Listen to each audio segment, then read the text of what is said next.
বন্ধুরা, স্মার্টফোনের জন্য একটি পিএলআই স্কিম আনা হয়েছিল। এটা ভারত সরকারকে অনেক রেভিনিউ দেয়। 4 বছরের স্মার্টফোন ম্যানুফ্যাকচারিং এর মাধ্যমে ভারতের 19 গুণ বেশি আয় হয়েছে। এর মাধ্যমে প্রতি মোবাইলের মাধ্যমে 18% জিএসটি ভারত সরকারের কাছে যায়, যার সাহায্যে ভারত গত 4 বছরে 62,000 কোটি টাকা আয় করেছে এবং ইন্ডাস্ট্রি পেইড ডিউটি থেকে প্রায় 48,000 কোটি টাকা আয় করে।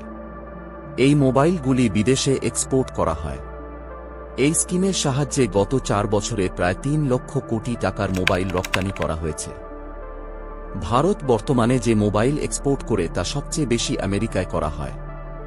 গত 5 বছরের স্মার্টফোনের 20% ভারতেই তৈরি হয়। বন্ধুরা, $6 মিলিয়ন নামিদামি আইফোন এক্সপোর্ট করা হয়েছে পুরো দুনিয়ায়। 2024 ভারতের আইফোন এক্সপোর্টের টার্গেট $10 বিলিয়ন। তাছাড়াও স্মার্টফোন ম্যানুফ্যাকচারিং এর মাধ্যমে প্রচুর জব ক্রিয়েট হয়েছে। তাই ভারত বুঝে গেছে, যত স্মার্টফোন ম্যানুফ্যাকচার দেশে হবে ততই ভারতের লাভ। এই জন্য চীন এত উন্নত। তাই বন্ধুরা, চীনকে টক্কর দেওয়ার চেষ্টা করছে ভারত।